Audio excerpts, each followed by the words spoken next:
Hello everyone, welcome to our channel. दोस्तों, आज हम बात करते हैं सीमावर्ती समुदायों के उदाहरण के बारे में। तो सीमावर्ती समुदाय जो होते हैं उनकी विशेषताएं समुदाय से मिलती जुलती हैं, जबकि अनेक दूसरी विशेषताएं समुदाय से अलग होती हैं। यानी कि वो समुदाय जो कि कम्युनिटी जो है हमारी, मतलब समुदाय है, उसकी बॉर्डर लाइन है, यानी उनके करीब तो हैं पर वो समुदाय नहीं है। यानी उनमें कुछ विशेषताएं दिखाई देती हैं समुदाय की। उनका आभास होता है कि वो समुदाय हैं पर वो एक्चुअल में समुदाय होते नहीं है। तो सबसे पहले हम बात करते हैं कि क्या जाति एक समुदाय है।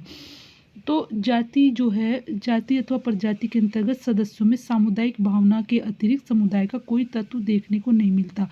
तो हम जाति जो होती है, क्योंकि एक जाति के लोग बहुत दूर तक बिखरे हुए रहते हैं, तो उनमें कोई एक निश्चित भूभाग वाली बात नहीं होती कि एक निश्चित भूभाग पर वो रह रहे हैं, या उनके लोगों का एक सामान्य जीवन होता है, मतलब एक सामान्य जीवन हो। कुछ लोग एक ही जाति के बहुत ज़्यादा अमीर होते हैं, कुछ बहुत ज़्यादा गरीब होते हैं।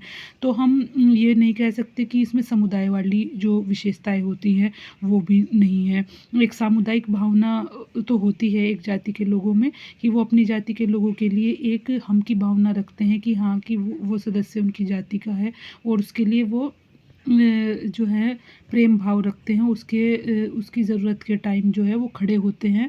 तो सामुदायिक भावना के अलावा और कोई तत्व हमें इस तरह का नहीं देखना मिलता, जो कि देखने को नहीं मिलता, जो कि जाति को एक समुदाय की तरह ले।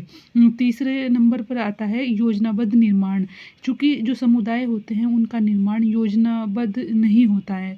मतलब जाति का निर्माण तो एक तरह से योजनाबद्ध है, जाति तो बहुत बाद में आई है, मानव जीवन बहुत पहले से शुरू हुआ है, पर जाति का जो कॉन्सेप्ट है वो बहुत बाद में आया है। तो जाति का निर्माण चूँकि योजनाबद्ध हुआ है, इसलिए भी ये जाति को एक समुदाय नहीं कह सकते हैं। समुदाय जो होता है उसका निर्माण जो है स्वतः होता है, यानी धीरे धीरे होता है। तो इसलिए जाति को भी हम एक समुदाय के अंतर्गत नहीं रख सकते। दूसरे नंबर पर आता है कि क्या आधुनिक पड़ोस जो है एक समुदाय है।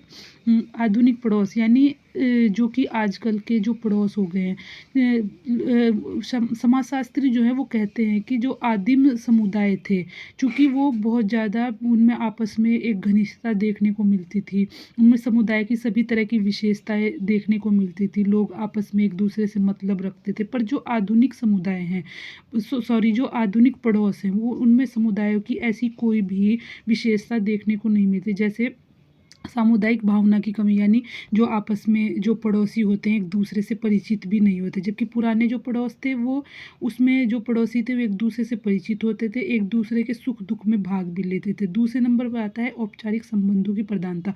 आजकल के जो पड़ोस हैं उनमें औपचारिक संबंध ज़्यादा देखने को मिलते हैं, कि जब तक मतलब है तब तक वो बात करते हैं, या बस हाय हेलो तक ही उनके संबंध जो है होते हैं। उससे ज़्यादा वो किसी के सुख दुख में जो है भागीदारी नहीं करते। तीसरे नंबर पर आता है सामान्य जीवन का नितांत अभाव है। सामान्य जीवन से मतलब होता है कि एक जैसी परिस्थिति, एक जैसा जो है बैकग्राउंड लोगों का इस तरह का नहीं होता। एक आधुनिक पड़ोस में क्या देखने को मिल रहा है कि कुछ लोग तो बहुत ज़्यादा जो हैं बहुत ज़्यादा अमीर हैं, वो कुछ बहुत ज़्यादा गरीब हैं। तो इसलिए इसे भी एक समुदाय के अंतर्गत नहीं रखा जा सकता, क्योंकि एक बड़ा जो डिफरेंस है वो दिखाई दे रहा है लोगों के बीच। तो हम इसे समुदाय के सामान्य जीवन के अंतर्गत नहीं रख सकते। चौथे नंबर पर आता है योजनाबद्ध तरीके से बसाई गई कॉलोनियाँ। चूँकि जो आधुनिक पड़ोस हैं उन्हें योजनाबद्ध तरीके से बसाया जाता है, यानी पहले से प्लान बनाया जाता है, फिर कोई कॉलोनी जो है वो बसाई जाती है। तो इसलिए भी हम आधुनिक पड़ोस को एक समुदाय के अंतर्गत नहीं रख सकते।